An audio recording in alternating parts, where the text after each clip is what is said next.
Sure, go ahead. What's the first thing? That I remember was we lived in a community of Short, just south of Pangburn, between Pangburn and Searcy.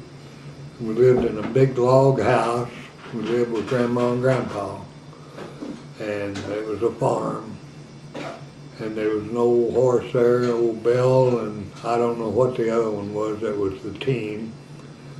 But I remember one night, one evening late, I was up on Bell, and Grandpa was on the other one, and we stopped at the house down from there, and Bell wandered down under a tree, and it scared me to death.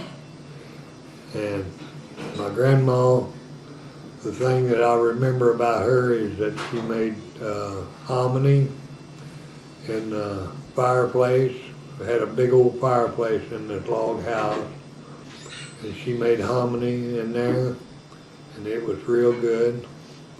And she was enough Indian until she knew all the remedies and everything. She's the one that gave me asafoetida for my neck. She'd put it around my neck, and sugar and coal oil for a cold, for a cough, all things like that. But then she left Grandpa when I was about 4 or 5 years old. I never seen her again after that. She went down to Louisiana and ended up marrying some guy down there. Those were your father's parents. That was my father's parents. My mother's parents were dead before I was born. And Grandpa, he lived until, let's see, it was after Betty and I married, so it was the first time I went to Japan after Betty and I married. He died while I was over there then. But he was a great big man. He was kind-hearted, big, white-headed, just white-headed as could be, but he had a lot of hair and he had big hands.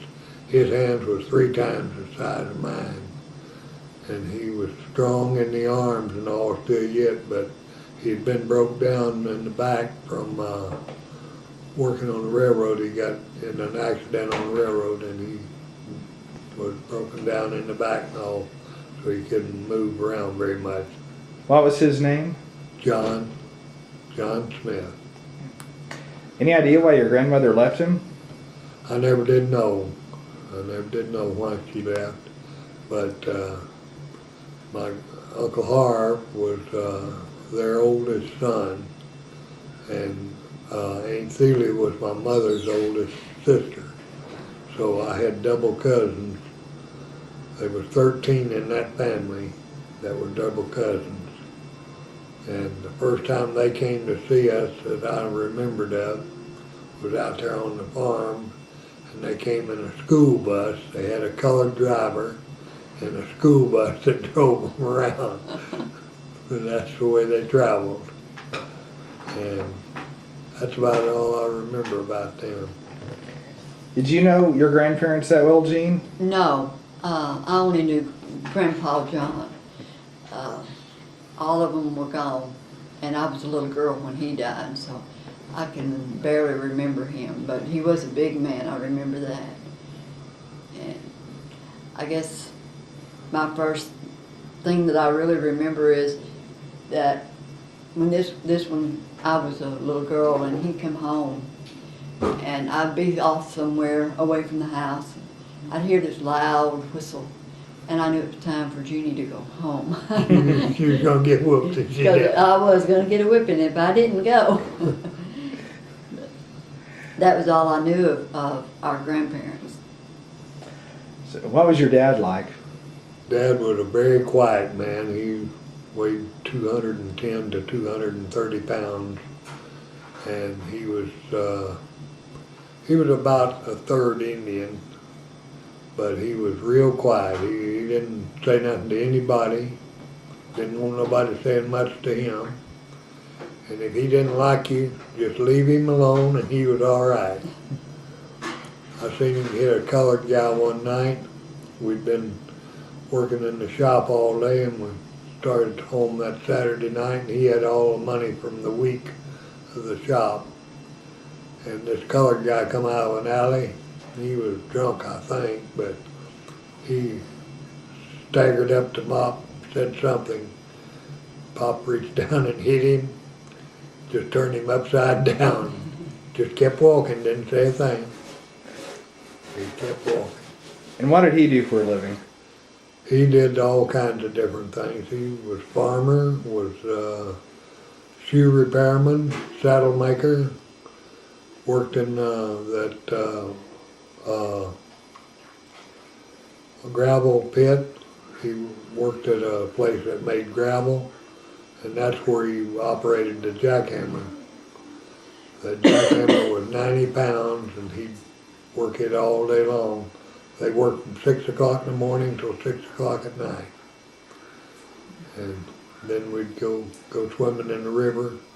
One night, I remember one time I had a stone bruise on my big toe, and it was swollen up real big. And we went down to the river to swim that night, and I was messing around there, and I started out across there, and there was a snake come across. I don't know whether it was poisonous or not, but it scared me, and I was running to get out of the water, stumped my toe, and when I did, well, I cried. He just picked me up and carried me up to the house, heated up a razor and cut that toe, and let the pus and all out of it. In about an hour's time, I was out playing on the gravel pile. About how old were you? Oh, I was 8, 9 then. He got me my first 22 when I was 8 years old. And we hunted, and I had dogs. I hunted rabbits and squirrels and all with that dog down there. And it was Libby is the name of the place, but the rock bluff is still there, but the road up it and all is gone now. And where the trucks came down was gone. It was a road. We lived on the other side of the thing over there. You can't even see it now because of the trees and all, but then it was cleared off. And Mother got her first freezer, or first refrigerator. And we had that. It was the first time we had ice water and all to drink. And every Friday they set off the blast to blow the rock off the mountain. And one Friday they hollered fire in the hole and all, and we went back down the road a quarter mile or so, and they set the blast off, and there was a big rock. Oh, I guess it was that big. Came through the side of the house and just hit the refrigerator a glancing blow. And it knocked a dent in it, but it didn't hurt it. We was proud of that, because it was something to have that ice water and all to drink. Well, Gene, what are your impressions of Pop? Well, as Buddy said, Daddy was a quiet man. He worked a lot. When I came along, he was working in a shoe shop, and then later on he bought the shoe shop, and he owned it himself. And I remember he made me a pair of leather sandals, and back then leather sandals were a sign of you were just really poor, you know, because they weren't like everybody wears leather now for everything, and leather purses, whatever. But Mother made me wear those leather sandals to school, and I was embarrassed because I thought everybody would make fun of me. But Daddy was always good to me, and you know. He always let her do whatever she wanted. Yes, he did. I was the baby, and I guess they spoiled me a little bit. Yeah. And she didn't know there was such a thing as money until she was a big kid. She'd go to the grocery store and get it and hold it up as she went out the door. Yes, there was a little grocery store, and we had an account there, and I could go in there and get anything candy or whatever, you know. But now Daddy didn't allow me to, if the grocery bill was more than $20 a week, he would get upset. And we always had good meals though, because Mother was a good cook, and money went a long $20 way. a week back then was like $120 now. Right. And more. And what was your mother like? Mother was just just a good lady, that's all. She was quiet. She talked a lot, but she never, she talked to everybody. She was good to everybody. All the colored people liked her real well. They'd always help her. Anything that she wanted done, they'd do for her. And she tried to be nice to everybody, I guess. I never heard her say anything bad about most of them. There's about 11 years between you two. 11 years, 1 month, and 1 day. And then how much older is Geraldine? She's 7 years. So, Older than you, Yeah. yeah, so you were really spaced out. really. Geraldine's 83, I'm 77, And and I'm 65. you'll be 66. Oh, yeah. right, you keep reminding I'll be me. 60. He I'm has gonna to be remind me. 67 till June. I'll be 66 in July. Yeah. So that's about it. So you didn't know Big Brother very well when he... Left I home. knew that I loved him very, very much. And we used to sit out on the front porch. Well, there was a black man that made hot tamales. Oh yeah. And that's we'd my sit out on opinion. the front porch and Buddy'd give me $1 and I'd run and get us $1 worth of hot tamales when he was home. And I knew when he was home I had to mind because he didn't appreciate my little sarcastic stuff. Like She Mom. didn't talk back to Mother and all then No, I didn't. when I was home. When I wasn't home, she talked back to Mother and Well, not had real her bad. yeah, but you had your own way. Yeah, I had my own way, but But when I was home, it was the other way around. yeah, it certainly was. But I love for him to come home. That was basically it. Who were your friends when you were growing up? My friends, I had a couple of friends that was A.B. Fry and Carl Duncan. Carl Duncan was a little bitty guy.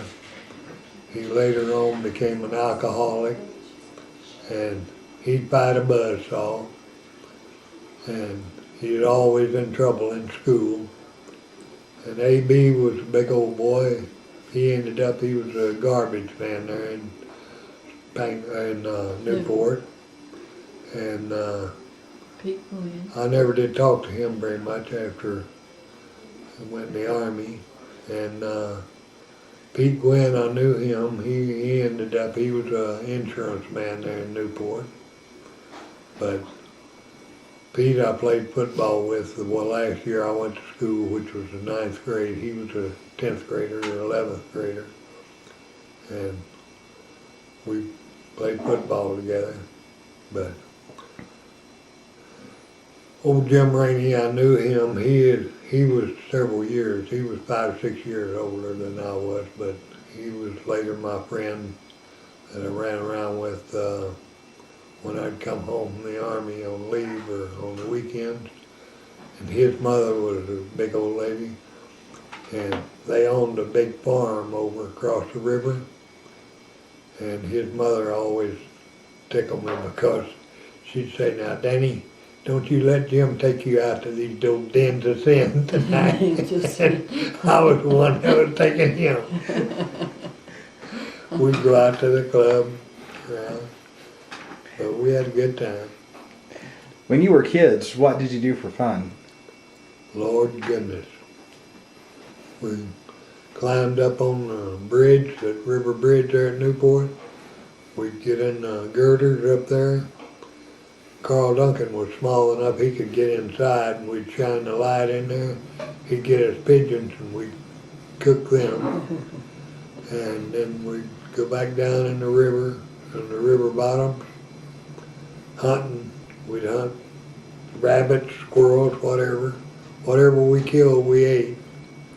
And we'd play stray goose and lost gander at night.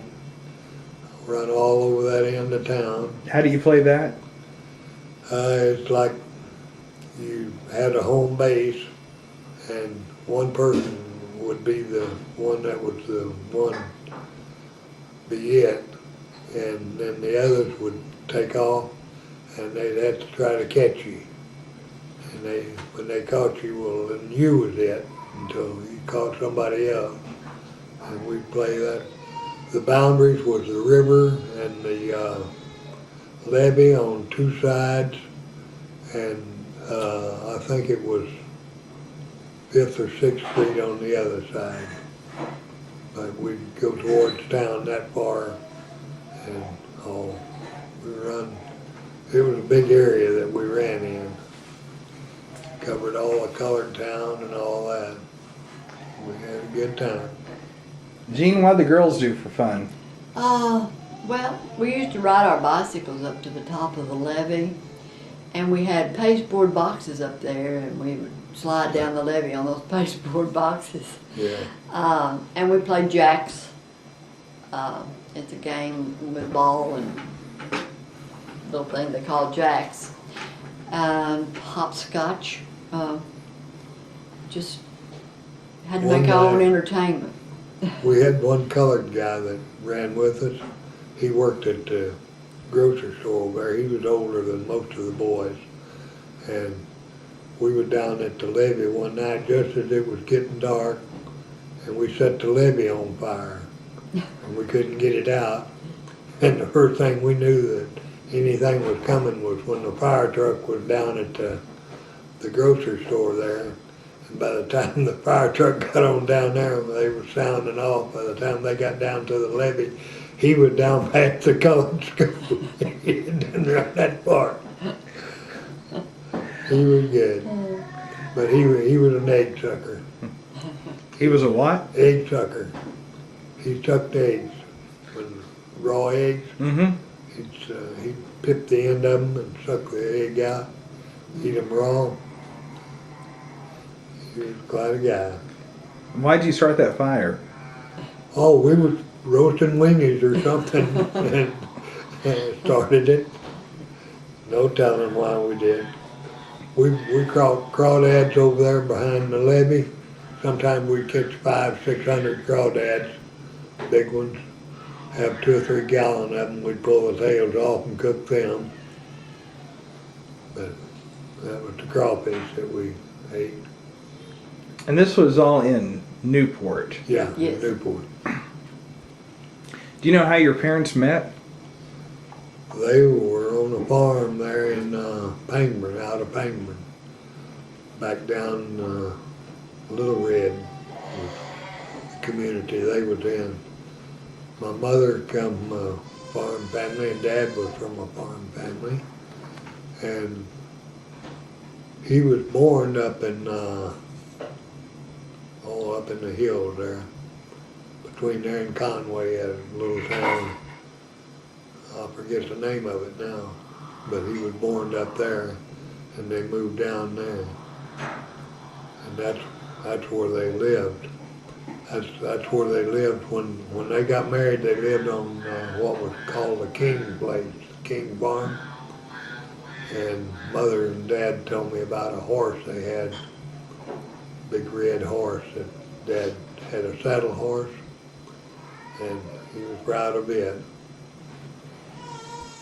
But it was about 4 or 5 miles out of Pangburn there, down to the King Farm. So, what interesting story should your great-great-great-grandkids know about your growing up? I don't have any idea what they should know. Well, let me ask you this. You only went to that school through the 9th grade? I went through the 9th grade. Jean went to, I graduated. she graduated there. Do you hold that over his head? Huh? Did you hold that over his head? No. Well, it was kind of hard to hold over his head when I had to take out a semester to have a child. But no, I didn't. I just always believed my brother was just the grandest thing in the world. Yeah. And I still do. Yeah. Because your mom told you so, right? Yes, my Yeah. mom told me so all my life. Mother did spoil me a little bit. Yeah, she thought her dam was just wonderful. Yeah.